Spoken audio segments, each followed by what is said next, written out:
నమస్కారం సామాన్యుడి న్యూస్ కి స్వాగతం. ముందుగా ముఖ్యాంశాలు.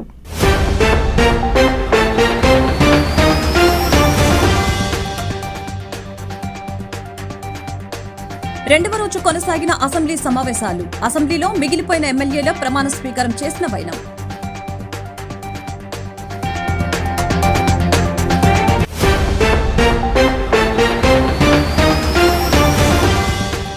శాసనసభ సభాపతిగా ఏకగ్రీవంగా ఎన్నికైన చింతకాయల అయ్యన్న పాత్రుడు. ముఖ్యమంత్రి చంద్రబాబు, ఉప ముఖ్యమంత్రి పవన్ కళ్యాణ్, బీజేపీ పక్ష నేతలు గౌరవప్రదంగా సభాపతి స్థానంలో అయ్యన్న పాత్రుడిని కూర్చోపెట్టిన వైనం.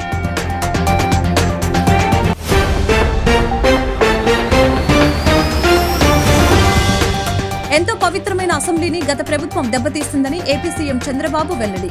తన కుటుంబం గురించి ఇష్టానుసారంగా మాట్లాడారని ఆవేదన వ్యక్తం చేసిన చంద్రబాబు, మళ్లీ సీఎంగానే అసెంబ్లీకి వస్తానని చెప్పానని గుర్తు చేసిన చంద్రబాబు.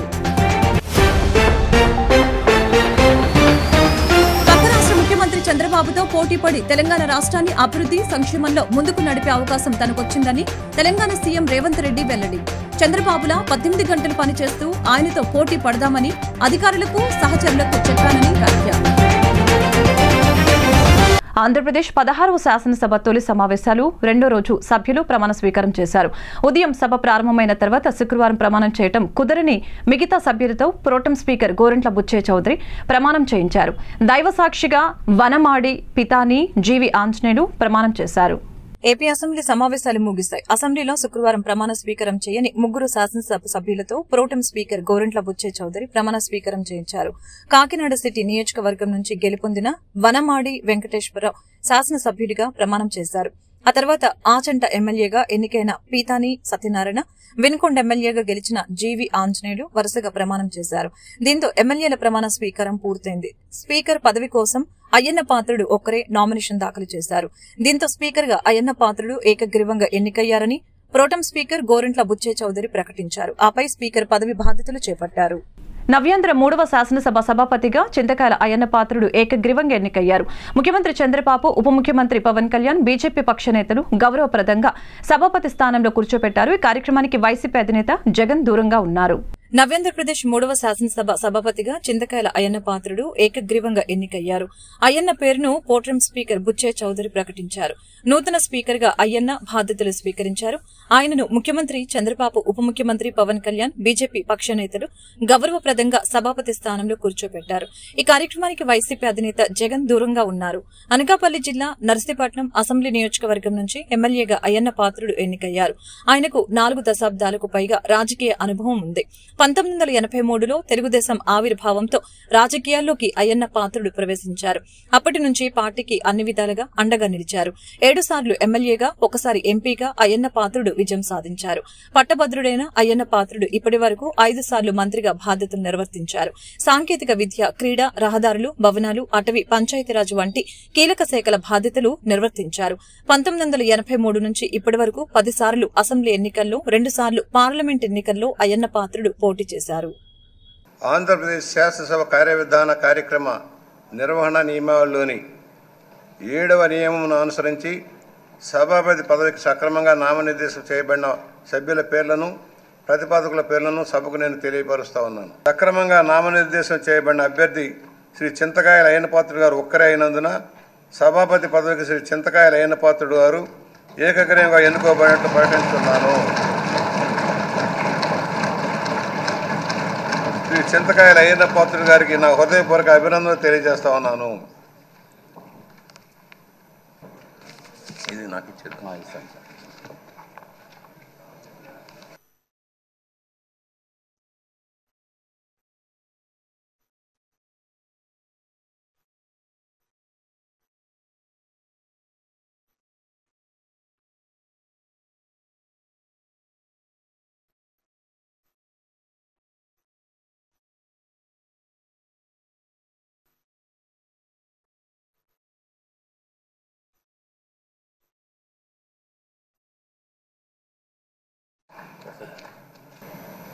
గౌరవ ముఖ్యమంత్రి గారు మన మంత్రులు కలిసినప్పుడు మాకు చెప్పారు,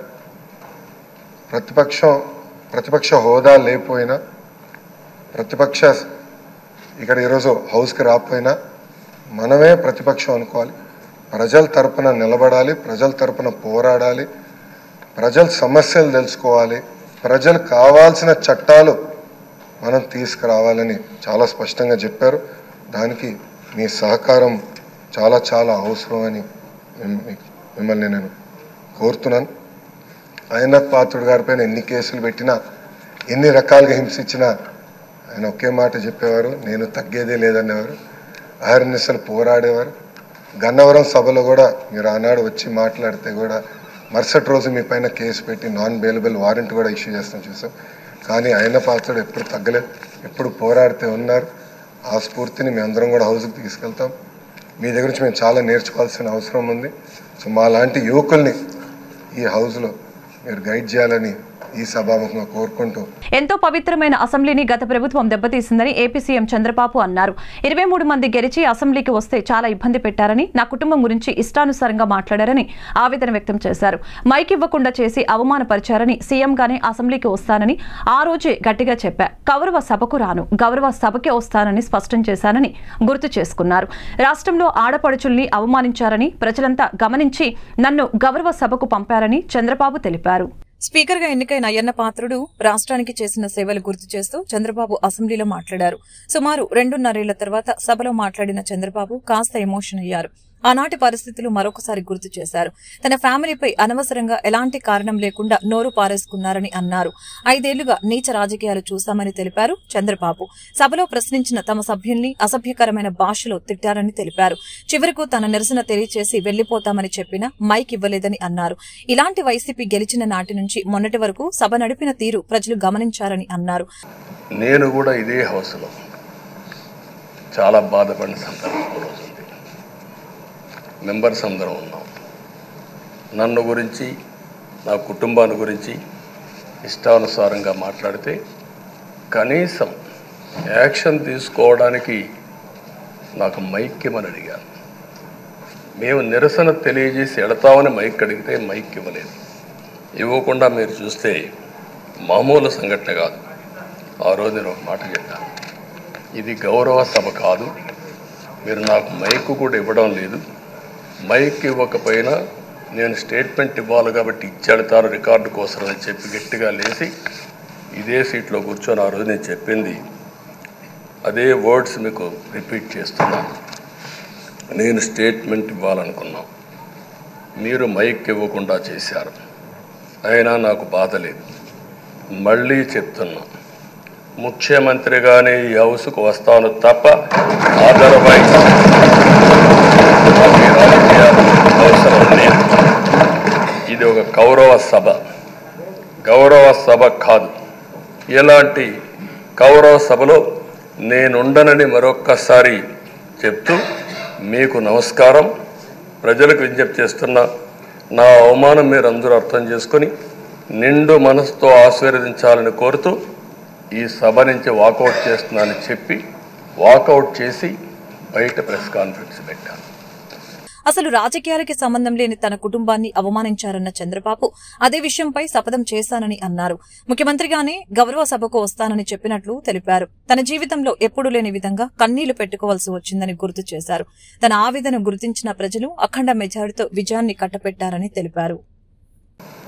ఎందుకు ఈ విషయం చెప్తున్నానంటే, నా జీవితంలో ఇది 9వసారి నేను ఎమ్మెల్యే. ఈ రాష్ట్రంలో తెలుగు జాతిలో నాకు వచ్చిన అవకాశాలు ఏ నాయకుడికి రాలేదు. 14 సంవత్సరాలు ముఖ్యమంత్రిగా పనిచేశాను. ఇప్పుడు మళ్ళీ ముఖ్యమంత్రి అయ్యాను. 15 సంవత్సరాల అపోజిషన్ పార్టీ లీడర్గా పనిచేశాను. కానీ తిరుపతిలో నా పైన దాడి జరిగింది. 24 క్లేమోర్ మైన్స్ నా మీద బ్లాస్ట్ చేశారు. ఆ రోజు కూడా నా కళ్ళలో నీళ్ళు రాలేదు. మొట్టమొదటిసారిగా ఎలాంటి సంబంధం లేని నా సతీమణి పైన ఆరోపణలు చేశారు. ఆ ఒక్కరిపైన కాదు, ఈ రాష్ట్రంలో ఆడపడుచులందరిపైన, గౌరవంగా బ్రతికే ఆడబిడ్డలందరినీ అవమానం చేయడం, సోషల్ మీడియాలో పెట్టడం, క్యారెక్టర్ అసాసినేషన్ చేయడం, ఇలాంటి చాలా సంఘటనలు జరిగాయి. దానికి పరాకాష్ఠగా ఆ రోజు శాసనసభ్యులు కానీ, కొంతమంది అయితే భవానీ శాసన సభలో సభ్యురాలుగా ఉండి ఎన్నో పోస్టింగ్స్ పెట్టే పరిస్థితికి వచ్చారు. గుంటూరు ఆర్ఎన్బి గెస్ట్ హౌస్ లో కలెక్టర్, రైల్వే అధికారులు, ఆర్ఎన్బి అధికారులు మరియు జీఎంసీ అధికారుల సమావేశంలో కేంద్ర గ్రామీణాభివృద్ధి కమ్యూనికేషన్ శాఖ సహకార మంత్రి పెమ్మసాని చంద్రశేఖర్ పాల్గొన్నారు. పెమ్మసాని చంద్రశేఖర్ మాట్లాడుతూ రాష్ట్రంలో గత 10 సంవత్సరాల నుంచి రైల్వే ప్రాజెక్టులు, బ్రిడ్జిలు ముందుకు వెళ్లినటువంటి పరిస్థితి లేదని తెలిపారు. ట్రాఫిక్ ఎక్కువగా ఉన్న శంకర్ విలాస్ బ్రిడ్జిని నూతనంగా నిర్మించాలంటే ముందుగా ట్రాఫిక్ ను ప్రజలకు ఇబ్బంది లేకుండా ఏ విధంగా మరలించాలో ఆలోచన చేస్తున్నామని తెలిపారు. 2000 కోట్లకు సంబంధించి పనులు, డిపిఆర్లు ఏ స్థితిలో ఉన్నాయి, వాటిని ఎప్పుడు ప్రారంభించే అవకాశం ఉందన్న విషయంపై అధికారులతో సమీక్ష నిర్వహించినట్లు తెలిపారు. బ్రిడ్జిలు, రోడ్ల నిర్మాణం చేస్తే జగన్మోహన్ రెడ్డికి ఓట్లు రావన్న ఉద్దేశంతో వాటిని పూర్తిగా వదిలివేశారని తెలిపారు. ప్రభుత్వంలోని నాయకులు మంచి చేద్దామని ఆలోచన ఉన్న కొంతమంది అవినీతి పరులైన అధికారుల వల్ల ఇలాంటి సంఘటనలు జరుగుతున్నాయి. ఇలాంటి సంఘటనలు జరగకుండా ముందుగానే తగిన చర్యలు తీసుకోవాలని తెలిపారు. ఇప్పుడు రాష్ట్రంలో ఎన్నో 5-10 సంవత్సరాలుగా చాలా రైల్వే ప్రాజెక్ట్స్ కానీ, బ్రిడ్జెస్ కానీ ముందుకు వెళ్ళినటువంటి పరిస్థితి లేదు. ఇవాళ కలెక్టర్ గారు, రైల్వే అధికారులు, అదేవిధంగా ఇక్కడ ఉన్నటువంటి ఆర్ఎండ్కి సంబంధించిన అధికారులు, మున్సిపల్ అధికారులు అన్నీ కూర్చొని ఒకసారి రైల్వే ప్రాజెక్ట్స్ అంటే ల్యాండ్ ఎక్విజిషన్ ఇష్యూస్ ఉంటాయి. అదేవిధంగా లోకల్గా కొన్ని ఒక శంకర్ విలాస్ బ్రిడ్జ్ ఉంటే అది ట్రాఫిక్ హెవీగా ఉండేటువంటి బ్రిడ్జ్, దాంట్లో కొత్తది కన్స్ట్రక్ట్ చేయాలంటే ట్రాఫిక్ని ఎలా డైవర్ట్ చేయాలి, లేదంటే దాన్ని ఏ విధంగా ముందుకు తీసుకువెళ్ళాలనే వాటన్నిటి మీద అందరితో కూర్చొని డిస్కస్ చేసాం. అదే కాకుండా ఈ చుట్టుపక్కల ప్రాంతంలో ఉన్నటువంటి అన్ని బ్రిడ్జిలు దాదాపుగా 10-15 వచ్చినాయి. ఒక 1000-2000 కోట్ల రూపాయలకు సంబంధించిన వర్కులు, ఆ ప్రాజెక్టులకు సంబంధించినటువంటి కంప్లీట్ ప్రాజెక్ట్ రిపోర్ట్స్, డిపిఆర్లు ఏ స్టేజ్లో ఉన్నాయి, ఒకవేళ డిపిఆర్లు అవ్వకపోతే అవి ఎప్పుడు కంప్లీట్ చేస్తారు, ఒక టైం లైను, కంప్లీట్ అయిన డిపిఆర్లు ఎక్కడికి వెళ్ళినాయి, సౌత్ సెంటర్లో ఏ పొజిషన్లో ఉన్నాయి, లేకపోతే రైల్వే బోర్డులో ఎక్కడున్నాయి, ఎవరెవరు దీన్ని ఫాలో అప్ చేసుకొని వీటిని ముందుకు తీసుకువెళ్ళాలనే విధంగా అందరం కలిసి మాట్లాడుకొని అందరం ఎవరి వర్క్ వాళ్ళు చేసుకునే విధంగా చేశాం.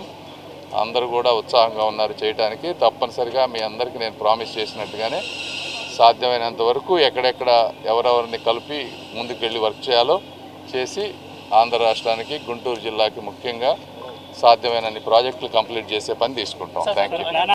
డెఫినెట్గా మోడీ గారు కానీ, మోదీజీ ఆయన ఎప్పుడు కూడా హార్డ్ వర్క్ ఇవన్నీ చేస్తూ ఉంటారు, ఎక్కడ కరప్షన్ లేకుండా చేయాలని చూస్తారు. కాబట్టి ఆ విధంగానే ముందుకు వెళ్తారని నేను అనుకుంటా ఉన్నాను. మనకు గుర్తింపు రావాలంటే సమర్థుడైన ఆటగాడితో పోటీ పడాలని తెలంగాణ సీఎం రేవంత్ రెడ్డి తెలిపారు. పక్క రాష్ట్ర ముఖ్యమంత్రి చంద్రబాబుతో పోటీపడి ఈ రాష్ట్రాన్ని అభివృద్ధి, సంక్షేమంలో ముందుకు నడిపే అవకాశం నాకు వచ్చింది. గతంలో నేను 12 గంటల పనిచేస్తే చాలని అనుకునేవాడిని. కానీ ఇప్పుడు మనం కూడా చంద్రబాబులా 18 గంటలు పనిచేస్తూ ఆయనతో పోటీ పడాలని అధికారులు, సహచరులతో చెప్పారు. బసవ తారకం ఆసుపత్రి 24వ వార్షికోత్సవంలో సీఎం రేవంత్ రెడ్డి పాల్గొన్నారు. మనలో ఉన్న ఆట నైపుణ్యం వెలికి రావాలి, ప్రజల గుర్తింపు జరగాలంటే నైపుణ్యం కలిగిన ఆటగాడితో పోటీ పడాలి అని పెద్దలు చెప్తూ ఉంటారు. ఈరోజు పక్క రాష్ట్రంలో నారా చంద్రబాబు నాయుడు గారు ముఖ్యమంత్రిగా బాధ్యత చేపట్టిన తర్వాత అభివృద్ధిలో, సంక్షేమంలో వారితో పోటీ పడి ఈ రాష్ట్రాన్ని ముందుకు నడిపించే అవకాశం నాకు వచ్చింది.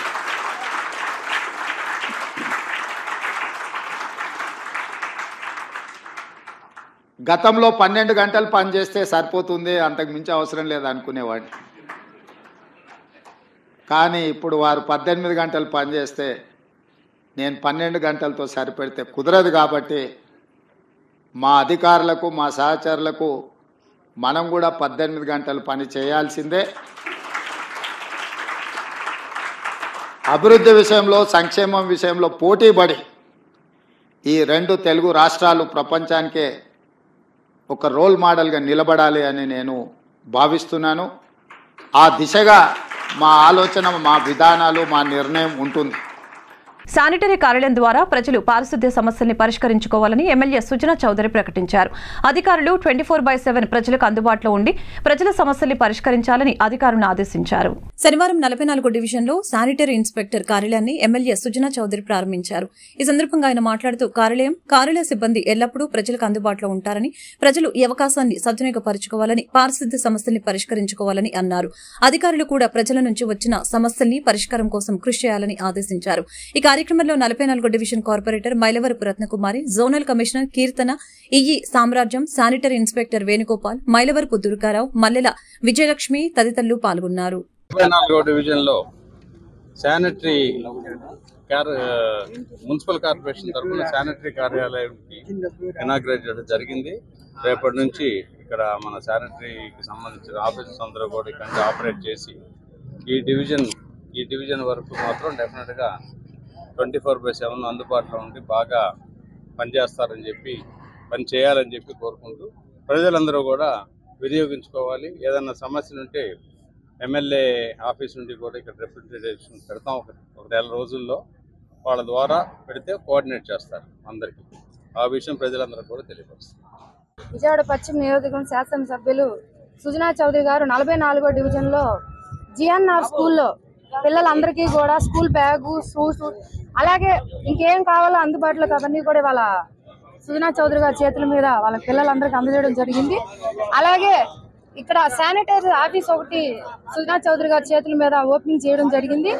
సుజనా చౌదరి గారు గెలిచాక ప్రతి ఒక్క డివిజన్ లో సమస్యల మీద దృష్టి పెట్టి పశ్చిమ నియోజకవర్గంలో రానున్న రోజుల్లో పశ్చిమ నియోజకవర్గం అభివృద్ధి దిశగా తీసుకెళ్లాలి అని చెప్పి ఒక లక్ష్యంగా సుజనా చౌదరి గారు ఈ రోజు పనిచేస్తున్నారు.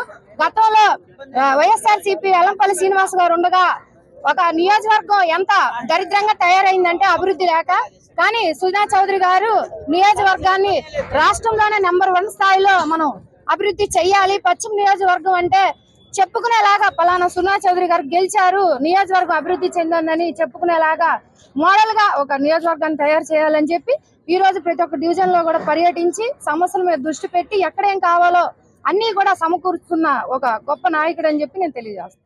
ఏపీ 16వ శాసనసభ స్పీకర్గా చింతకాయల అయ్యన్న పాత్రుడు పదవి బాధ్యతలు చేపట్టారు.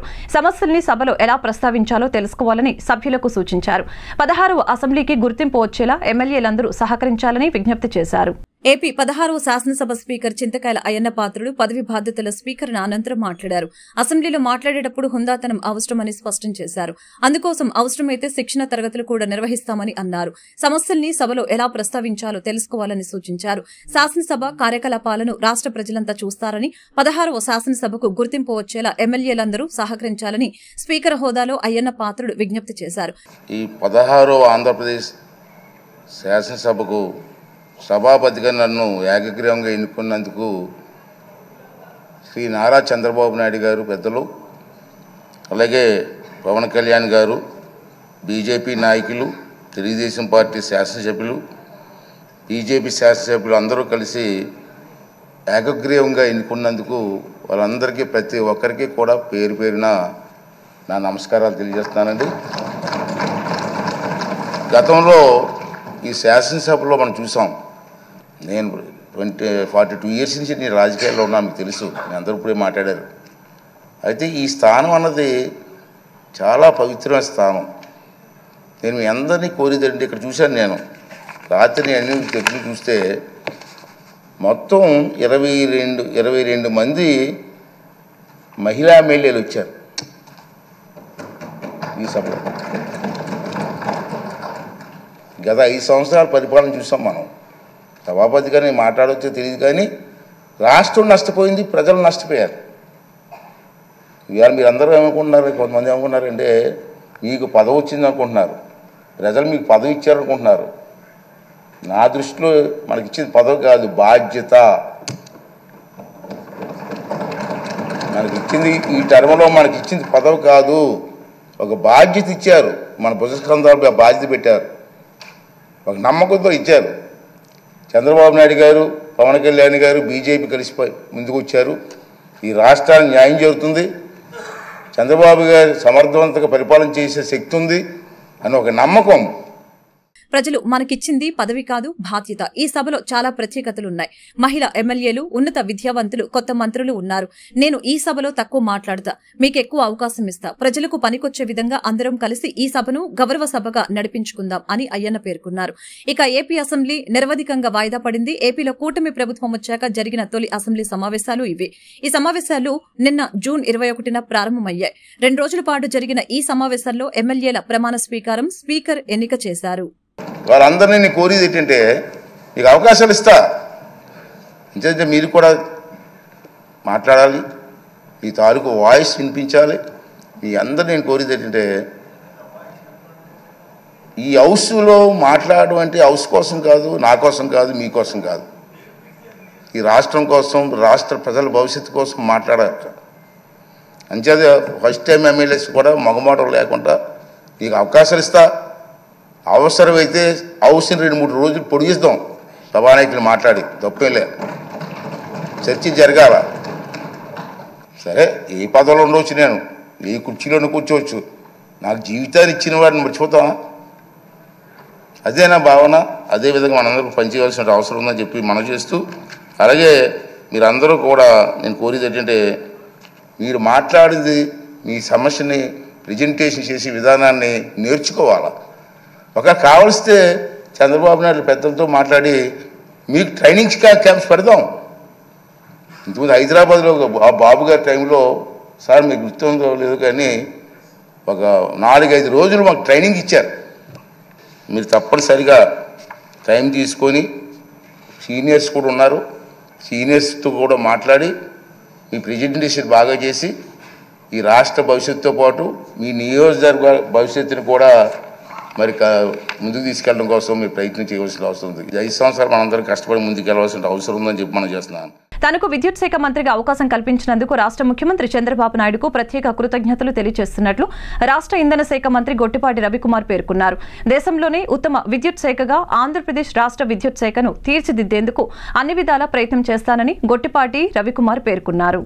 ఆంధ్రప్రదేశ్ రాష్ట్రంలో కొత్తగా 40,336 వ్యవసాయ విద్యుత్ కనెక్షన్లు మంజూరు చేస్తూ రాష్ట్ర ఇంధన శాఖ మంత్రి గొట్టిపాటి రవికుమార్ దస్త్రంపై తొలి సంతకం చేశారు. ఈ మేరకు శనివారం అమరావతి రాష్ట్ర సచివాలయంలో ఆయన వేద పండితుల ఆశీర్వచనాల మధ్య ఇంధన శాఖ మంత్రిగా పదవీ బాధ్యతలు స్వీకరించారు. ఈ సందర్భంగా 40,336 కొత్త వ్యవసాయ విద్యుత్ కనెక్షన్లు మంజూరు చేస్తూ దస్త్రంపై తొలి సంతకం చేశారు. అలాగే ప్రభుత్వ కార్యాలయాలకు దశల వారీగా సోలార్ విద్యుత్ కనెక్షన్ల మంజూరుకు సంబంధించిన దస్త్రంపై 2వ సంతకం చేశారు. అదేవిధంగా ప్రధానమంత్రి సూర్యఘర్ పథకంలో ఇంటింటికి 3 కిలోవాట్ల సోలార్ విద్యుత్ అందించే కార్యక్రమానికి సంబంధించి దస్త్రంపై 3వ సంతకం చేశారు. అనంతరం మంత్రి మీడియాతో మాట్లాడారు. రాష్ట్రంలో ప్రజలకు మెరుగైన రీతిలో విద్యుత్ను అందించేందుకు విద్యుత్ సరఫరా డిమాండ్లపై ప్రత్యేక దృష్టి సారించడం జరుగుతుందని స్పష్టం చేశారు. దేశంలో విద్యుత్ సంస్కరణలకి ఆద్యుడు చంద్రబాబు నాయుడని, ఆయన తీసుకువచ్చినన్ని విద్యుత్ సంస్కరణలు మరెవరూ కూడా తీసుకురాలేదని తెలిపారు. విద్యుత్ శాఖ అధికారులు, సిబ్బంది సమన్వయంతో పనిచేసి విద్యుత్ శాఖ ద్వారా ప్రజలకు మెరుగైన రీతిలో సేవలు అందించే విధంగా పనిచేయాలని మంత్రి రవికుమార్ తెలిపారు. అదేవిధంగా ఇవాళ మొదటి రోజు నేను ఛార్జ్ తీసుకున్నాను. 3 కార్యక్రమాల మీద మనం దృష్టి పెట్టాం. మొదటగా దాదాపు 44,500 మంది రైతులకి అగ్రికల్చర్ కనెక్షన్స్ ఇవ్వాలని చెప్పి మొదటి సంతకం పెట్టాము. ఎందుకంటే చాలా కాలం నుంచి రైతులు బోర్లు వేసుకొని కరెంటు కనెక్షన్ లేక ఇబ్బంది పడుతూ ఉన్నారు. వాళ్ళందరికీ కూడా కరెంటు కనెక్షన్ ఇవ్వాలనే ఉద్దేశంతో మొదటి సంతకం 44,500 మందికి విద్యుత్ కనెక్షన్లు ఇస్తూ ఉన్నాం. రెండోది వచ్చేసరికి చాలా కాలం నుంచి గవర్నమెంట్ బిల్డింగ్స్, గవర్నమెంట్ వాళ్ళు కరెంటు బిల్లులు కట్టి కరెంటు బిల్లులు కట్టలేక ప్రతిసారి కూడా గవర్నమెంట్ కరెంటు బిల్లు, పంచాయతీలకి కరెంటు బిల్లు కట్ చేస్తూ ఉన్నారు. అవన్నీ లేకుండా రాబోయే రోజుల్లో ప్రతి గవర్నమెంట్ ఆఫీస్ పైన సోలార్ తోటి పవర్ తీసుకురావాలనే ఒక మంచి ఉద్దేశంతో ఒక కమిటీ వేసాం. 15 రోజుల్లో కమిటీ దాన్ని రివ్యూ చేసి ఇస్తూ ఉంటారు. అవన్నీ కూడా రాబోయే రోజుల్లో మొత్తం గవర్నమెంట్ బిల్డింగ్స్ అన్నీ కూడా సోలార్తో చేయాలనేది ఒక మంచి కార్యక్రమాన్ని తీసుకున్నాం. అదేవిధంగా మూడోది వచ్చేసరికి ప్రైమ్ మినిస్టర్ గారు ఫిబ్రవరిలో ఒక కార్యక్రమం ఓపెన్ చేశారు. తద్వారా ఎవ్రీ హౌస్ హోల్డర్కి 3 కిలోవాట్స్ దాకా మనం కరెంటు సోలార్ ద్వారా కరెంట్ ఇవ్వాలని చెప్పి అనుకున్నాము. అవన్నీ కూడా కమిటీ వేసి, జిల్లాలో కమిటీలు వేసేసి తప్పకుండా రాబోయే రోజుల్లో ప్రతి హౌస్ హోల్డర్ కూడా నాణ్యమైన విద్యుత్తు భారం లేకుండా ఉండేటట్టు తప్పకుండా వాళ్ళందరూ కూడా ఇస్తామని చెప్పి కూడా పేరున మా ముఖ్యమంత్రి గారికి మరొకసారి మా నాయకుడు చంద్రబాబు నాయుడు గారికి, నాకు అవకాశం ఇచ్చిన చంద్రబాబు నాయుడు గారికి ధన్యవాదాలు చేసుకుంటూ, మంత్రి లోకేష్ చేపట్టిన ప్రజా దర్బార్కు రాష్ట్ర వ్యాప్తంగా విన్నపాలు వస్తున్నాయి. వైసీపీ కబ్జాదారుల నుంచి కాపాడాలంటూ బాధితులు వేడుకుంటున్నారు. తక్షణమే చర్యలు తీసుకోవాలని మంత్రి లోకేష్ ఆదేశాలు జారీ చేశారు. మంగళగిరి నియోజకవర్గ ప్రజల కోసం మంత్రి నారా లోకేష్ ప్రారంభించిన ప్రజా దర్బార్కు అనూహ్య స్పందన లభిస్తోంది. ఈ కార్యక్రమం కేవలం మంగళగిరి ప్రజల కోసం నిర్వహిస్తున్నప్పటికీ రాష్ట్ర వ్యాప్తంగా ప్రజలు పెద్ద ఎత్తున తరలివచ్చి యువనేతకు సమస్యల్ని చెప్పుకుంటూ ఉన్నారు. ఎటువంటి ఆంక్షలు లేకుండా ప్రజలు నేరుగా లోకేష్ ను కలిసి తమ సమస్యల్ని చెప్పుకుంటున్నారు. రోజురోజుకి ప్రజల వద్ద నుంచి వస్తున్న స్పందన నేపథ్యంలో రాష్ట్రంలోని అన్ని నియోజకవర్గాల్లో ఈ కార్యక్రమం చేపట్టాలని కొత్తగా ఎన్నికైన ప్రజాప్రతినిధులు భావిస్తున్నారు. రాష్ట్రం నలుమూలల నుంచి ఎంతమంది వచ్చినా ఓపిగ్గా వారి నుంచి వినతులు స్వీకరిస్తూ నిర్వహిస్తున్న యువనేత నారా లోకేష్ భరోసా ఇస్తున్నారు. తమ దృష్టికి సమస్యల్ని సంబంధిత శాఖలకు పంపి సాధ్యమైనంత త్వరగా పరిష్కరించాలని ఆదేశించారు. శనివారం నాడు నిర్వహించిన ప్రజా దర్బార్లో పెద్దెత్తున వినతులు వెల్లువెత్తాయి. విద్యార్థుల్ని విద్యలో రాణించే విధంగా కృషి చేయవలసిన గురుతర బాధ్యత ఉపాధ్యాయుల మీద ఉందని పశ్చిమ ఎమ్మెల్యే ఎలమంచిలి సత్యనారాయణ చౌదరి సుజనా చౌదరి స్పష్టం చేశారు. ప్రభుత్వ పాఠశాలలో మౌలిక వసతుల కల్పనకు కేంద్ర రాష్ట్ర ప్రభుత్వాలు చిత్తశుద్దితో పనిచేస్తున్నాయని తెలిపారు. రామరాజ్యనగర్లోని గొల్లపల్లి నాగేశ్వరం మున్సిపల్ కార్పొరేషన్ పాఠశాలలో శనివారం విద్యార్థులకు పుస్తకాల కిట్ల పంపిణీ కార్యక్రమంలో ఎమ్మెల్యే సుజనా చౌదరి పాల్గొన్నారు. ఈ సందర్భంగా ఎమ్మెల్యే సుజనా చౌదరి మాట్లాడారు. కేంద్ర రాష్ట్ర ప్రభుత్వాలు పాఠశాలల అభివృద్ధికి విద్యాభివృద్ధికి కట్టుబడి ఉన్నారని తెలిపారు. వెనుకబడిన విద్యార్థులను కూడా చదువులో ముందుకు తీసుకుని రావాలని సూచించారు.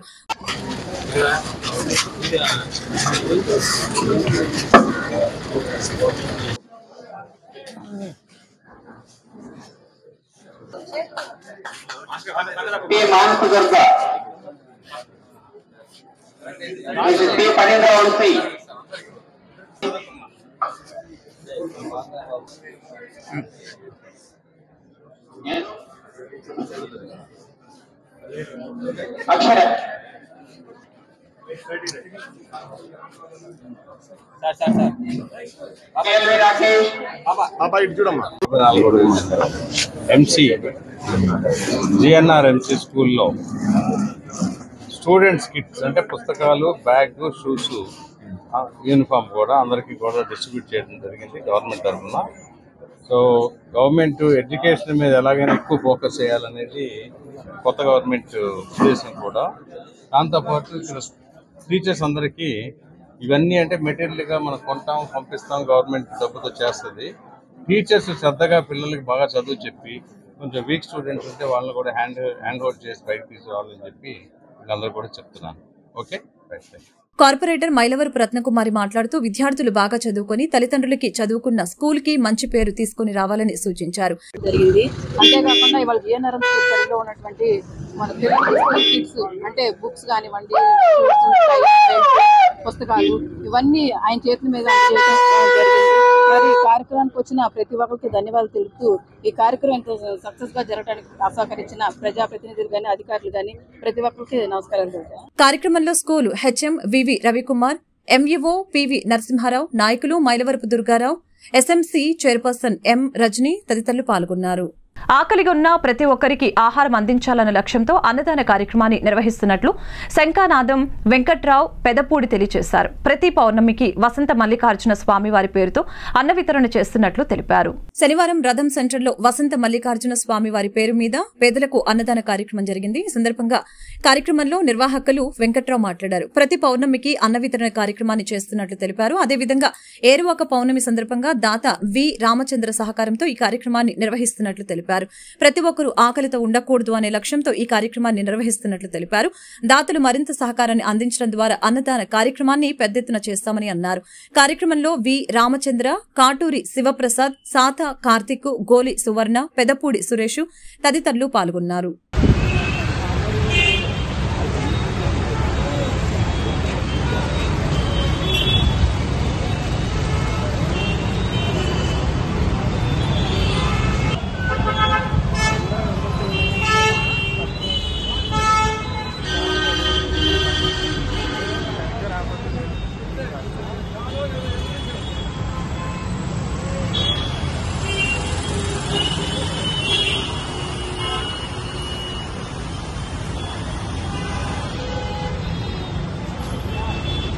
వార్తలు ముగించే ముందు ముఖ్యాంశాలు మరొకసారి.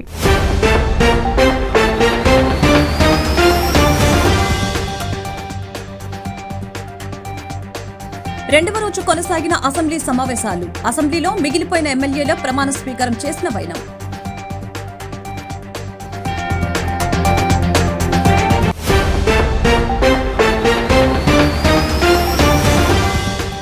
శాసనసభ సభాపతిగా ఏకగ్రీవంగా ఎన్నికైన చింతకాయల అయ్యన్న పాత్రుడు. ముఖ్యమంత్రి చంద్రబాబు, ఉప ముఖ్యమంత్రి పవన్ కళ్యాణ్, బీజేపీ పక్ష నేతలు గౌరవప్రదంగా సభాపతి స్థానంలో అయ్యన్న పాత్రుడిని కూర్చోపెట్టిన వైనం.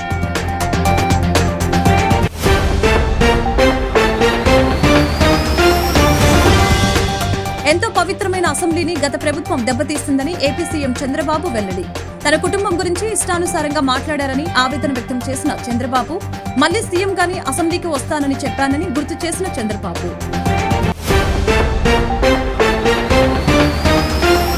ముఖ్యమంత్రి చంద్రబాబుతో పోటీపడి తెలంగాణ రాష్ట్రాన్ని అభివృద్ధి సంక్షేమంలో ముందుకు నడిపే అవకాశం తనకొచ్చిందని తెలంగాణ సీఎం రేవంత్ రెడ్డి వెల్లడి. చంద్రబాబులా 18 గంటలు పనిచేస్తూ ఆయనతో పోటీ పడదామని అధికారులకు సహచరులకు చెప్పానని వ్యాఖ్య. ఈ వార్తలు ఇంతటితో సమాప్తం. మరొక బులెటిన్ మళ్ళీ కలుద్దాం. నమస్కారం.